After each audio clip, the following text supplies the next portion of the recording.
classroom is a particular kind of space. It is a space dedicated to teaching, to learning, to the transmission of knowledge from adults to children. It is a space where authority is exercised, where relationships are formed, where young people begin to understand the world. A classroom is theoretically a safe space, a place where children are protected, where teachers serve as guardians of that protection. But a classroom is also a bounded space. It has walls and doors and windows. It is separated from the ordinary world beyond it. It is a place where certain social norms apply, where certain behaviors are expected, where certain dynamics are established. The classroom is a microcosm of society, but it is also a protected space, insulated from the violence and chaos that can characterize the external world. A classroom is a space where trust is fundamental. Children must trust their teachers. They must believe that teachers are present to help them, to guide them, to ensure their safety. Teachers must trust each other, must work together to create an environment where children can learn without fear. The murder of a teacher in a classroom violates something fundamental about the nature of that space. It transforms the classroom from a place of safety and learning into a place of violence and death. It shatters the protective boundaries of the classroom. It introduces into that sacred educational space the reality of murder, of crime, of violence. It demonstrates that the boundaries of the classroom are not absolute, that violence can penetrate even spaces designed to be protected. The case of Margaret Ashford is precisely such a violation. It is a case about a teacher murdered in her own classroom. It is a case about a school community shattered by the presence of violence. It is a case about a crime that occurred in a space theoretically designed to be safe, theoretically designed to protect the young people who occupy it. Margaret Ashford was 38 years old in 1992. She had taught at Edgbaston Primary School in Birmingham for 12 years. She was well liked by her students. She was respected by her colleagues. She had a particular gift for teaching, a particular ability to connect with young people, to make learning engaging and meaningful. She had devoted her adult life to education. She had given her career and her professional identity to the service of children's education. And on March 17, 1992, she was murdered in her classroom. Margaret Helen Ashford was born in 1954 in the suburbs of Birmingham. She was the second of 3 children in her family. Her father, William Ashford, worked as an engineer. Her mother, Dorothy, worked part-time as a secretary. The family was solidly middle class, educated, culturally engaged. Books were present in the Ashford household. Learning was valued. Education was seen as a path to personal development and social contribution. Margaret showed an aptitude for teaching early in her life. As a child, she would play school with her younger brother, organizing lessons and explanations. As a teenager, she tutored younger students and expressed a clear interest in pursuing a career in education. She was drawn to the idea of working with children, of helping them develop intellectually and emotionally, of serving in a profession that was fundamentally about helping others. Margaret attended university to study education. She earned her teaching certificate and began teaching in 1976 at the age of 22. Her early career involved teaching at several different schools, gaining experience in different classroom environments and with different age groups. In 1980, Margaret joined the staff of Edgbaston Primary School. She was 26 years old at the time. The school was located in a diverse neighborhood in Birmingham. The student body reflected the multicultural character of the area. Margaret threw herself into the work of teaching. She developed innovative lesson plans. She created a welcoming and stimulating classroom environment. She showed a particular aptitude for working with students who struggled academically or who came from backgrounds where education might not have been prioritized. Her students adored her. Former students, interviewed years later, would speak of Margaret as a transformative teacher, someone who had believed in them, someone who had shown them that learning was possible, that education could open doors in their lives. Her colleagues respected her. She was collaborative, willing to share resources and ideas. She was innovative, always seeking new ways to engage students. She was professional, always prepared, always meeting her obligations. She was kind, always ready to help a colleague who was struggling, always willing to listen to others' concerns. By 1992, Margaret had been at Edgbaston Primary for 12 years. She had taught hundreds of students. She had earned recognition as one of the school's most effective and beloved teachers. She had become integral to the school community, not just as a teacher, but as a person who cared deeply about the school, about its students, about its educational mission. Margaret had not married, though she had had relationships. She had devoted much of her energy to her career. She had close friendships, particularly with some of her colleagues. She was involved in her community. She had a rich internal life, interests outside of teaching. She enjoyed reading, film, theater. She was a person with depth and complexity, with hopes and dreams, with a life that extended beyond the classroom. Edgbaston Primary School was constructed in the late Victorian era, approximately 1890. The building was a classic Victorian school building, red brick, tall windows, high ceilings. Over the decades, the building had been maintained and updated, but it retained much of its original character and structure.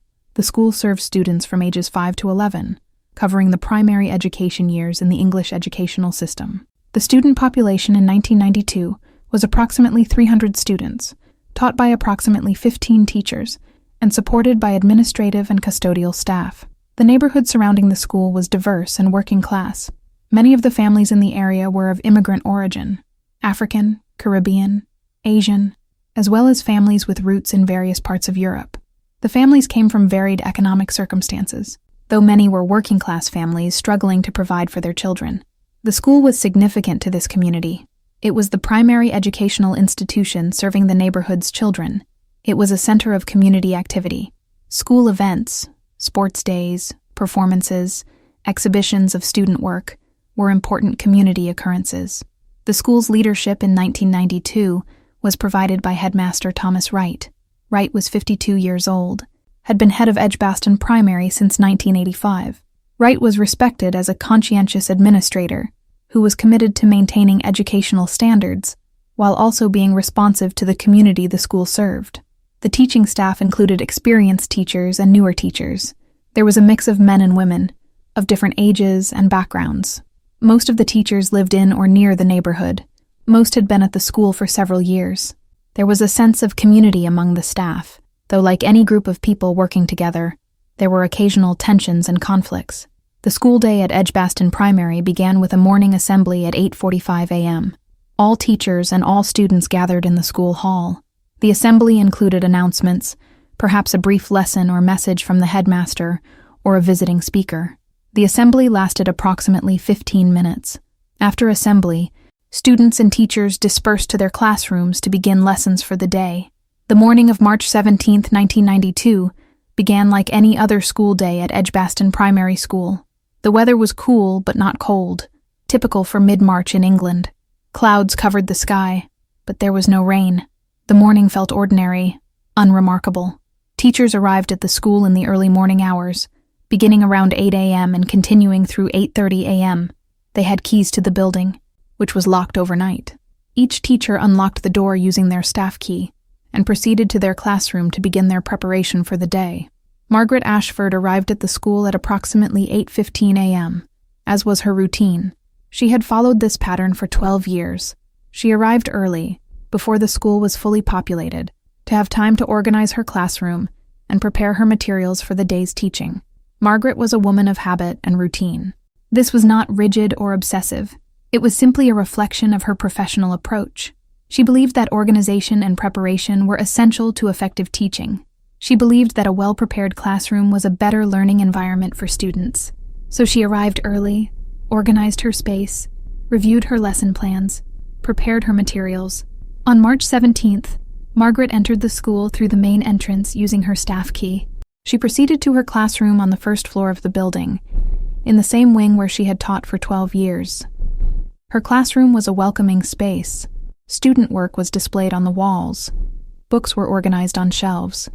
The physical environment was clean and organized, but also warm and inviting. Margaret set about her morning routine. She reviewed her lesson plans for the day. She prepared materials for the mathematics lesson she was planning to teach in the late morning. She organized papers that needed to be distributed to students. She checked the classroom library, ensuring that books were properly arranged. At approximately 8:30 a.m., Margaret left her classroom and went to the staff room to make herself a cup of tea. The staff room was a comfortable space where teachers could relax, socialize, and prepare materials. A few other teachers were present in the staff room at that time. Margaret was seen by another teacher, Catherine Willis, who greeted her and they exchanged brief pleasantries. Margaret made her tea and returned to her classroom at approximately 8:35 a.m. She had approximately 15 minutes before assembly was scheduled to begin. Between 8:35 a.m. and 8:45 a.m., Margaret was in her classroom, alone. No one saw her during this time. No one spoke to her. She was presumably engaged in her morning preparation work, completing her setup for the day ahead. At 8:45 a.m., the bell signaled the beginning of assembly. All teachers and students were expected to proceed to the school hall for the morning assembly. But Margaret Ashford did not appear at assembly. The absence of a teacher from morning assembly at a school was not necessarily alarming. Teachers occasionally were delayed by tasks or meetings. Teachers occasionally were absent from school due to illness or personal circumstances. So when Margaret did not appear at assembly, her absence was noted, but was not immediately considered a crisis. Headmaster Thomas Wright was conducting the morning assembly. He stood at the front of the hall, preparing to begin the assembly routine. He looked around the hall and noticed that one of his teachers, Margaret Ashford, was not present.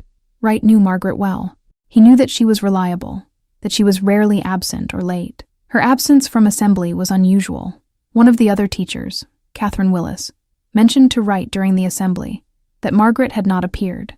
Willis noted that Margaret had been in the staff room at approximately 8:30 a.m., so her absence was particularly surprising. Wright decided to investigate after assembly concluded. He would go to Margaret's classroom to determine whether she was present and whether there was an explanation for her absence from assembly. After assembly concluded at approximately 9 a.m., Thomas Wright proceeded to Margaret's classroom. He walked down the corridor to the first floor wing where Margaret's room was located. He approached her classroom door and knocked.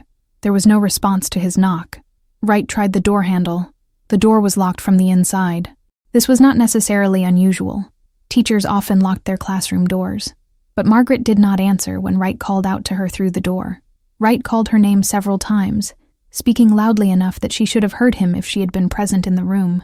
But there was still no response. Wright became genuinely concerned. Something was wrong. Thomas Wright returned to his office. He retrieved the master key for the school building. Master keys allowed administrators to access any room in the building in case of emergency or necessity. Wright returned to Margaret's classroom door. He unlocked the door and opened it. What he saw will stay with him for the rest of his life. What he saw will define his memory and his psychological state for decades to come. What he saw was a trauma that would never entirely leave him. Margaret Ashford was lying on the floor of her classroom. She was positioned near the window on the right side of the room, approximately 2 meters from her desk. Her body was motionless. Her face showed visible signs of trauma, bruising visible on her face, around her eyes, her nose. Her facial expression was frozen in a grimace suggesting pain or fear, or the final moment of consciousness slipping away. It was immediately and absolutely apparent to Thomas Wright that Margaret was dead. For a moment, Wright stood in shock, unable fully to comprehend what he was seeing. His mind struggled to process the reality.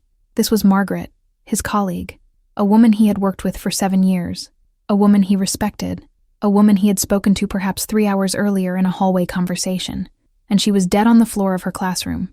Wright's first action was to rush back to the school office. He did not touch Margaret's body. He did not attempt to move her. He did not disturb the scene.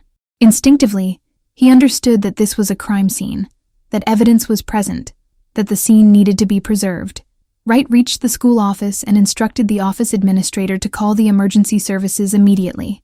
He told the operator that there had been a death at the school, that a teacher was dead, and that emergency services needed to be sent immediately. Within moments, the police were being dispatched to Edgbaston Primary School. The medical emergency services were being dispatched. The machinery of official response to a death was being set in motion. Thomas Wright sat in his office, attempting to process what he had seen, attempting to function professionally while his mind was reeling from shock and trauma. The first police officers arrived at Edgbaston Primary School within approximately 10 minutes of the 999 call. They were uniformed officers who were trained to respond to emergencies. They were instructed by the school office staff regarding the location of the body. The officers proceeded to Margaret's classroom. They confirmed that Margaret Ashford was deceased. They immediately cordoned off the classroom using tape and barriers. They prevented anyone from entering the classroom, except authorized personnel. Police contacted the West Midlands Police Detective Unit. A detective was needed to investigate the circumstances of Margaret's death. Initially, the circumstances were ambiguous. It was possible that Margaret had suffered a medical event, a heart attack or stroke, that had resulted in her death. It was possible that Margaret had fallen and struck her head. It was possible that Margaret had been the victim of violence. The scene itself suggested violence. The visible bruising on Margaret's face, the unusual positioning of her body, the signs of struggle in the room, all of these suggested that death was not natural or accidental, but was the result of violence. Detective Inspector Robert Harrison was assigned to the case. Harrison was 48 years old, had been with the West Midlands Police for 22 years, and had investigated dozens of murder cases during his career. Harrison had the experience to manage a complex murder investigation. Harrison had the psychological resilience to deal with the realities of violent crime. Harrison arrived at Edgbaston Primary School at approximately 9:35 a.m. He was accompanied by forensic specialists, evidence collectors, and additional officers. The school was transformed from an educational institution into an active crime scene. Detective Inspector Harrison's first priority was to examine the scene and to establish what had occurred. Harrison approached the classroom with forensic care. Nothing would be touched or moved without careful documentation and evidence collection. Harrison stood in the doorway of the classroom and observed the scene. He noted the position of Margaret's body. He noted the condition of the body, the visible bruising, the signs of trauma, the positioning that suggested the struggle that had preceded death. Harrison noted the condition of the classroom. Furniture appeared to have been disturbed. A desk had been overturned or pushed. Chairs had been displaced. Papers were scattered on the floor. These signs suggested that there had been a struggle, that Margaret had attempted to resist her attacker, that violence had occurred within the room. Near Margaret's body, Harrison noted a pencil holder that had been knocked over, spilling colored pencils across the floor. This small detail was significant. It indicated that the struggle had occurred in close proximity to Margaret's body, that the violence had occurred in this location. Harrison examined the door. The door had been locked from the inside when the headmaster had discovered the body. This was a significant detail. It raised questions. Had Margaret locked the door from the inside after an attacker had left the room? Had the attacker locked the door from the inside before leaving through some other exit? Or had Margaret's body been moved after the murder, the door locked, and the perpetrator having left through another means? Harrison examined the window. The window appeared to be secure. There was no evidence of the window being opened or forced. The window latch was intact. There were no signs of anyone entering through the window. Harrison examined the classroom more comprehensively. He noted the arrangement of furniture. He noted which items had been disturbed and which had not. He noted the distribution of Margaret's personal possessions, her handbag on her desk, her cardigan over her chair, her keys on the desk near her bag. Harrison examined Margaret's handbag and its contents. A wallet was present, containing cash and credit cards. This detail suggested that robbery was not the motive for the murder. If an attacker had killed Margaret intending to rob her, the attacker would presumably have taken her wallet and her valuables. Margaret's clothing was examined. Her blouse was partially torn. Her cardigan was pulled away from her shoulders. Her skirt was partially pushed up. These signs suggested that there had been close physical contact between Margaret and her attacker, that there had been a struggle. Forensic specialists photographed the scene from multiple angles. They documented the position of Margaret's body, the position of objects in the room, the signs of disturbance. They collected evidence: hair samples, fiber samples, any physical evidence that might connect the scene to a perpetrator. Fingerprints were collected from various surfaces in the room: the door handle, both on the interior and exterior, the window latches, the desk surface, the overturned furniture, any location where a perpetrator's fingerprints might have been left. Dr. Malcolm Webb arrived at approximately 10:01 a.m. Dr. Webb was the medical examiner for the West Midlands Police. He had conducted hundreds of autopsy examinations during his career. He was experienced in identifying cause of death and in documenting evidence of violence. Dr. Webb conducted a preliminary examination of the body without moving it from the scene. He examined the bruising on Margaret's face and neck. He examined the positioning of the body. He examined the evidence of trauma. Dr. Webb's preliminary assessment was clear. Margaret Ashford had been strangled. The bruising around her neck was consistent with manual strangulation. Hands applied to the throat, pressure maintained until consciousness ceased, and then until death occurred. Additionally, Margaret had sustained blunt force trauma to her face and head. She had been struck repeatedly. There were bruises on her face, around her eyes, on her nose. This trauma had occurred either before or during the strangulation. Dr. Webb's assessment was that Margaret had been attacked, struck, and then strangled to death. The attack had been violent. It was clear that the attacker had been driven by significant force or rage or desperation, or some combination of these psychological states. Dr. Webb made an initial estimate of time of death. Based on the current condition of the body, based on body temperature and rigor mortis, Dr. Webb estimated that Margaret had been dead for approximately 1 to 2 hours at the time of her discovery. This placed time of death at approximately 7 a.m. to 8 a.m. on March 17th. This was a crucial detail. It meant that Margaret had been murdered before assembly, probably very close to when she had arrived at school or shortly thereafter. Detective Inspector Harrison's next priority was to establish a precise timeline of events on the morning of March 17th. He needed to determine who had been in the school building at various times. He needed to understand who had access to the building and to Margaret's classroom. Harrison and his team of detectives began interviewing school staff members. They asked each staff member when they had arrived at school. They asked whether they had seen Margaret. They asked whether they had heard anything unusual. They asked whether they had seen anything suspicious. From these interviews, a picture of the morning began to emerge. 8:15 a.m. Various staff members arrived at school and unlocked the building using their staff keys. The school building during this time had limited occupancy. Only teachers and staff were present. Approximately 8:10 a.m., a custodian was working in the building, performing cleaning and maintenance tasks. The custodian reported that they had seen nothing unusual. Approximately 8:15 a.m., Margaret Ashford arrived at school and proceeded to her classroom. Approximately 8:25 a.m., another staff member reported seeing David Harris, a teacher who taught in the same wing of the building as Margaret, entering the building. Harris had arrived at school early. Approximately 8:30 a.m., Margaret had left her classroom and gone to the staff room, where she was seen by Catherine Willis. Approximately 8:45 a.m., Margaret was in her classroom alone. This was the time period in which the murder was believed to have occurred, based on Dr. Webb's preliminary time of death estimate. 8:45 a.m., morning assembly began. Margaret did not appear for assembly, and her absence was noticed.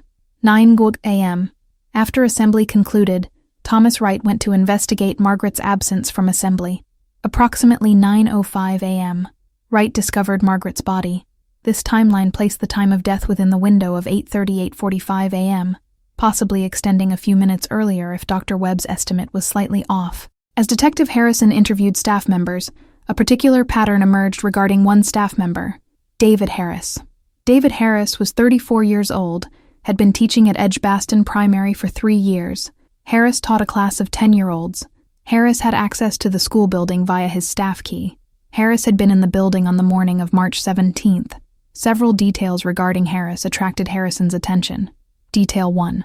Harris had arrived at school early, around 8:20 a.m., earlier than his normal arrival time. Harris's usual arrival time was approximately 8:35 a.m. Why had he arrived earlier on March 17th? Detail 2. Harris had been seen entering the school building at approximately 8:25 a.m. But when Harrison asked Harris about his morning activities, Harris's account was vague. Harris indicated that he had been in the school library, preparing materials for his class. Detail 3.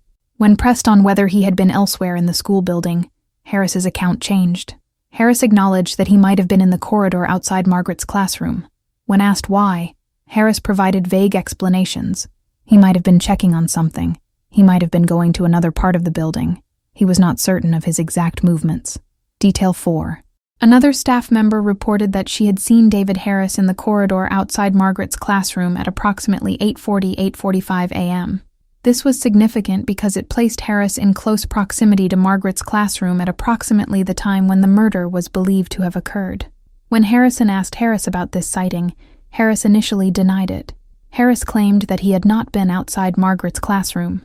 When confronted with the staff member's account, Harris's story changed. Harris acknowledged that he might have been in that corridor, but maintained that Margaret's classroom door had been locked when he passed, and that he had not attempted to enter, or had not been able to enter.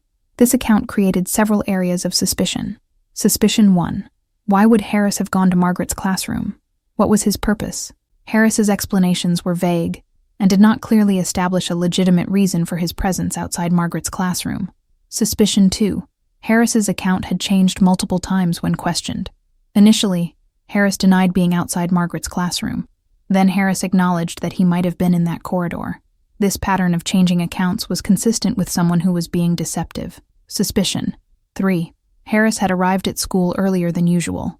There was no clear explanation for this change in routine. Suspicion. 4. The staff member who reported seeing Harris outside Margaret's classroom placed him there at approximately 8:45 a.m., which was within the probable window of time of Margaret's murder. Based on these details, David Harris emerged as the primary person of interest in the investigation. Detective Inspector Harrison brought David Harris in for a formal interrogation at the police station. Harris was not under arrest. Harris was questioned as a person of interest, cooperating with the investigation. Harrison presented to Harris the evidence that had emerged from the investigation. Harris had arrived at school earlier than usual on March 17th. Harris had been in the school building at the time of the murder. Harris had access to the school building via his staff key. Harris had been seen outside Margaret's classroom at approximately the time of the murder. Harris's account of his movements on the morning of March 17th was vague and subject to revision. Harrison asked Harris directly, "Did you murder Margaret Ashford?" Harris denied the accusation. Harris maintained that he had not entered Margaret's classroom, that he had not had any violent confrontation with Margaret, that he was innocent of the murder. Harrison pressed Harris on the details of his movements on the morning of March 17th. Harris provided various explanations, but his account remained vague and unclear. He could not provide a detailed, consistent account of his movements. Harrison asked Harris whether he had had any conflict with Margaret. Had Margaret and Harris had any disagreement? Had there been any tension between them? Harris indicated that his relationship with Margaret had been professional and cordial. He denied any conflict or tension. Harrison asked Harris whether he had any motive for murdering Margaret. What would Harrison be understanding as Harris's motive? Harris responded that he had no motive, that there was no reason for him to harm Margaret, that the very suggestion was offensive and inaccurate. Harrison conducted the interrogation with professional skill. He presented the evidence in a way designed to pressure Harris, to encourage Harris to confess if Harris was guilty, but Harris maintained his denials. Eventually, without a confession, and without definitive physical evidence directly linking Harris to the crime, Harrison concluded the interrogation. Harris was not arrested. Harris was released, remaining under police observation, but not formally charged with any crime. As the investigation continued, Detective Harrison pursued multiple lines of inquiry, attempting to locate definitive evidence that would either confirm or exclude David Harris as the perpetrator, or that would identify another perpetrator entirely. Harrison examined physical evidence collected from the crime scene. Fingerprints collected from the classroom were compared against fingerprints of David Harris that had been obtained. The fingerprints did not match. No fingerprints found at the crime scene were definitively identified as belonging to David Harris. Hair and fiber evidence collected from the scene was examined, but without comparison samples from David Harris. The evidence could not be definitively connected to him. Harrison pursued the question of whether there had been any romantic or sexual relationship between Margaret and David Harris. If such a relationship had existed and had been conflictual or had ended badly, it might provide motive for murder. But investigation revealed no evidence of any romantic or sexual relationship between Margaret and Harris. Harrison investigated Harris's personal life more comprehensively. What was Harris's background? What was his psychological profile? Did Harris have any history of violence? Investigation revealed that Harris had a normal background. He came from a middle-class family. He had completed university education and had become a teacher through normal pathways. He had no history of violence or criminal behavior. Harrison considered whether Harris might have had some psychological disturbance that could have motivated murder. But investigation revealed no evidence of mental illness or psychological disorder in Harris. Harrison interviewed other staff members who might have information about Harris or about his relationship with Margaret, but no information emerged that would clarify Harris's motive or provide definitive evidence of his guilt. Weeks passed. The investigation produced no definitive evidence. Suspicion remained, but suspicion was not adequate for prosecution. As the investigation into Margaret Ashford's murder continued into the weeks and months following her death, Detective Inspector Harrison and his team pursued various lines of inquiry, but the investigation produced no breakthrough. No definitive evidence that would allow prosecution of a suspect. Physical evidence remained circumstantial. David Harris remained the primary person of interest, but evidence against him was insufficient for arrest and prosecution. No confession was obtained. No decisive physical evidence connected Harris to the crime. Other possible suspect theories were pursued. Theory 1. An unknown intruder. Could someone from outside the school community have entered the building and murdered Margaret? But the school building had been locked. Access required a staff key. No evidence of forced entry was found. This theory struggled to explain how an intruder would have gained access. Theory 2. A person from Margaret's personal life. Could someone Margaret knew outside of school, a friend, an acquaintance, a family member, have entered the school and murdered her? But this theory struggled to explain how this person would have gained access to a locked building, why they would have chosen to murder Margaret in such a public location, and what motive they would have had. Theory 3. Another school staff member. Could another teacher or staff member have been the perpetrator rather than David Harris? Investigation did not identify another staff member with sufficient motive, opportunity, and means. Each theory, when pursued, encountered obstacles that could not be overcome without additional evidence. As months passed, the case began to take on the characteristics of an unsolved mystery. Investigation files accumulated, leads were pursued and exhausted, but no arrest was made. No prosecution occurred. No closure was achieved. In November 1992, approximately 8 months after Margaret's murder, the West Midlands Police announced that they were reducing active investigation of the case. The case would remain open, and any new evidence or leads would be pursued. But the intensive daily investigation would be reduced. Other cases would receive detective resources that had been devoted to Margaret's case. The Ashford murder case was transitioning to cold case status. The murder of Margaret Ashford had a profound impact on the Edgbaston Primary School community. The school was transformed from a place of safety and learning into a place associated with violence and death. The students in Margaret's class were devastated. They had lost their teacher. They had to process the knowledge that their teacher, someone they had trusted and who had cared for them, had been murdered. They had to understand that violence could occur even in what should be a safe place. For 9-year-old children, the murder was traumatic and incomprehensible. They knew that Margaret was dead, but they did not have the conceptual framework to understand murder, violence, death. They experienced grief without fully understanding its cause. The school arranged counseling for Margaret's students. Counselors came to the school to speak with the children, to help them process their emotions, to provide psychological support. But counseling could not erase trauma or eliminate the fundamental disruption that had been introduced into the children's sense of safety. Some of Margaret's students would later speak, as adults, about the impact of her death on them. They would describe the experience of losing a beloved teacher to violence. They would describe the way that the trauma of her death had remained with them into adulthood. Teachers at the school were also traumatized.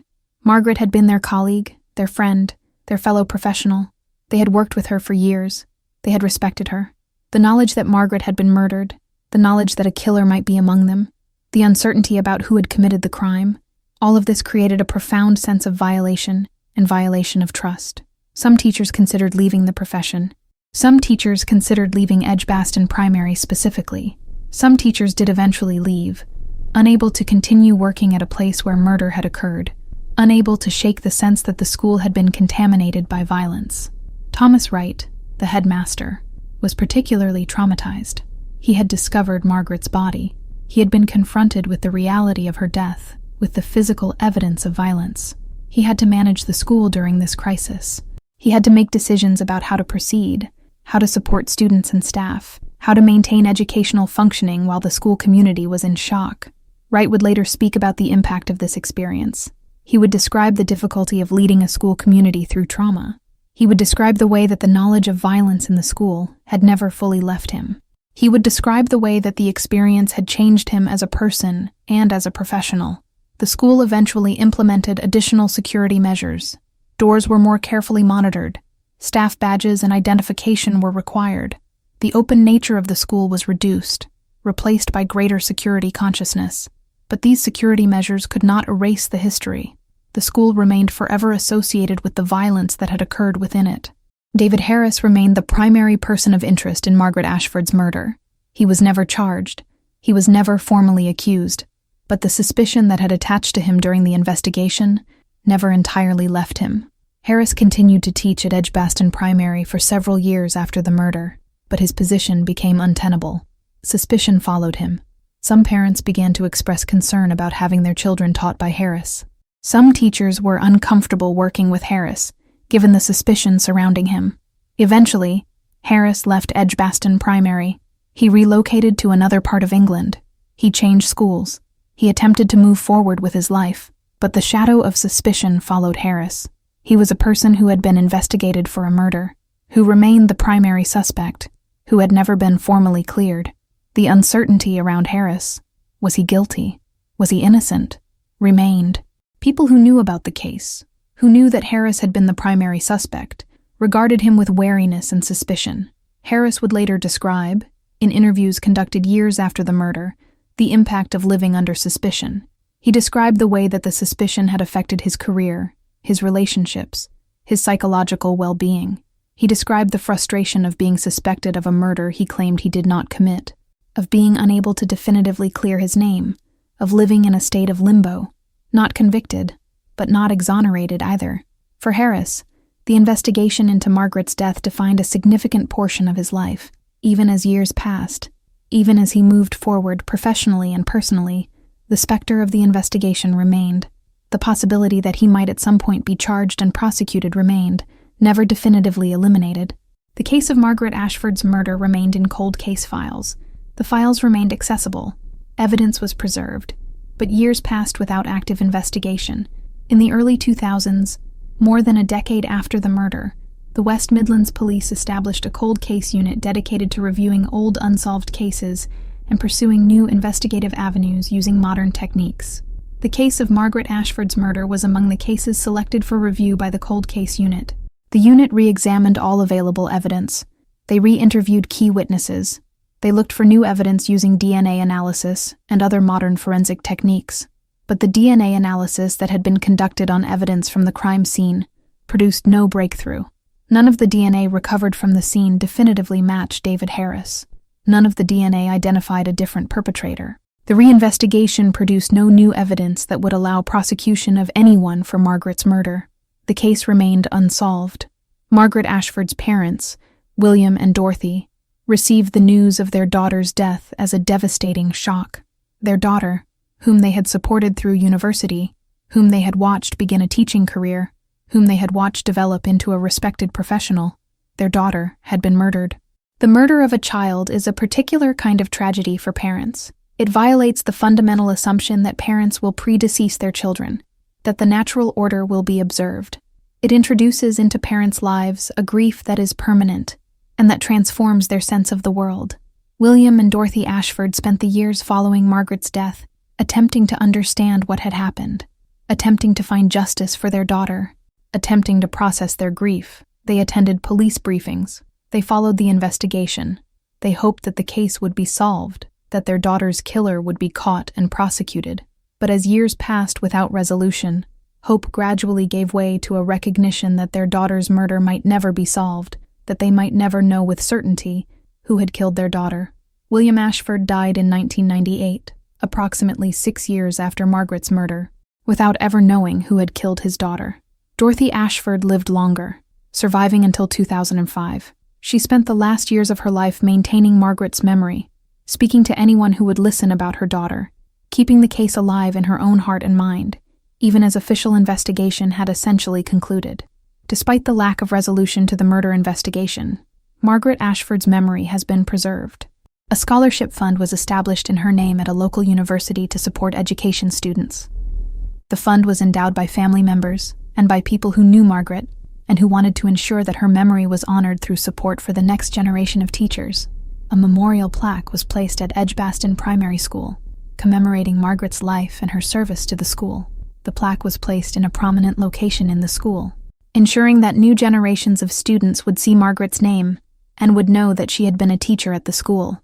Former students, now adults, have spoken about Margaret's impact on their lives. They have described her as a transformative teacher, someone who believed in them, someone who showed them that education was important, someone who affected the trajectory of their lives.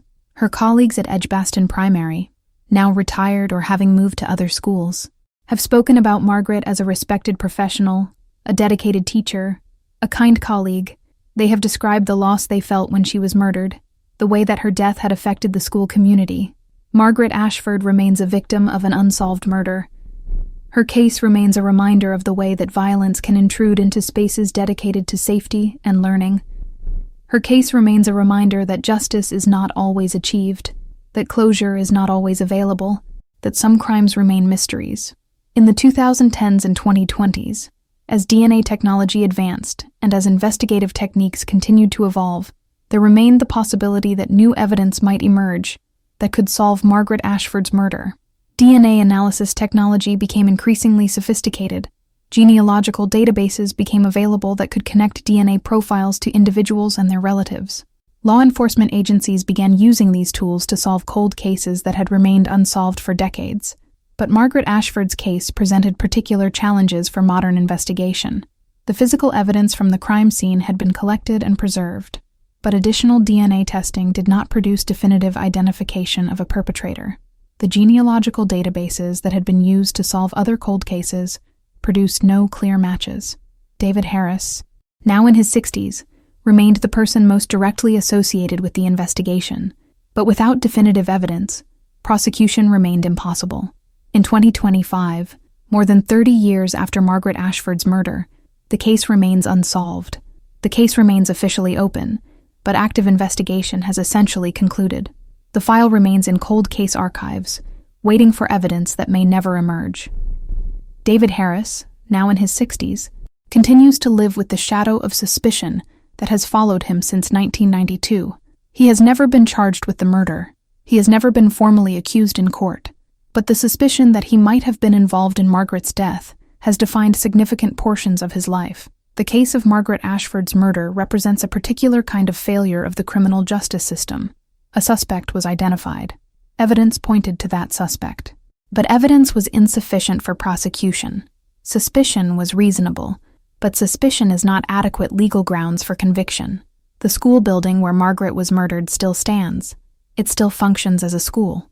New generations of students have walked its corridors, but the history of violence remains part of the building's story. The plaque commemorating Margaret Ashford remains on the wall, ensuring that her memory is preserved in that space. Margaret Ashford was 38 years old when she was murdered.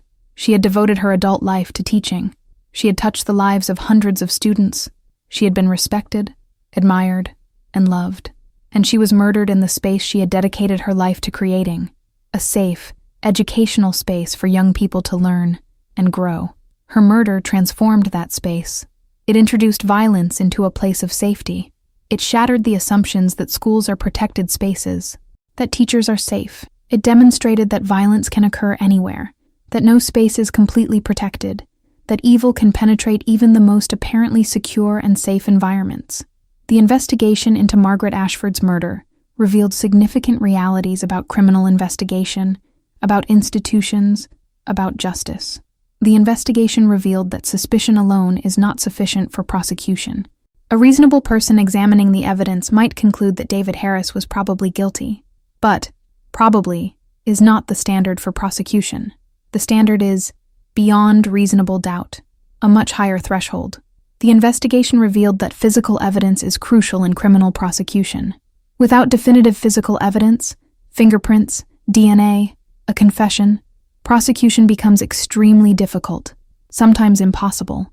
And in cases where a perpetrator is careful, where a perpetrator does not leave obvious physical evidence, cases can remain unsolved indefinitely. The investigation revealed the impact of living under suspicion. David Harris, who may or may not have committed the murder, was transformed by the investigation into a suspect, a person regarded with wariness by his community. Whether innocent or guilty, Harris's life was permanently altered by his association with the investigation. The investigation revealed the community-wide impact of unsolved violence. The school community was traumatized not just by the murder, but by the unresolved nature of the case. The community could not achieve closure. The community could not move forward with certainty about what had happened or who had been responsible. The unsolved nature of Margaret Ashford's murder extracted a human cost that extended far beyond the immediate circumstances of her death. Students who were in Margaret's class when she was murdered carry that trauma into adulthood. They remember the experience of learning that their teacher had been murdered. They remember the counseling, the grief, the disruption of their sense of safety. Teachers who worked with Margaret carry the impact of her death. They remember the shock of learning that a colleague had been murdered. They remember the suspicion and the uncertainty. Thomas Wright, the headmaster, carried the trauma of discovering Margaret's body. He carried the responsibility of leading the school through crisis. He carried the impact of violence occurring within his school. Margaret's family carried the weight of an unsolved murder. They lived with the knowledge that their daughter's killer was never punished. They lived with the uncertainty of not knowing with certainty who had committed the crime. They lived with the incompleteness of not achieving justice. David Harris carried the weight of suspicion. Whether guilty or innocent, he lived with the knowledge that he was the primary suspect in a murder investigation. He lived with the impact of that suspicion on his career and his personal life.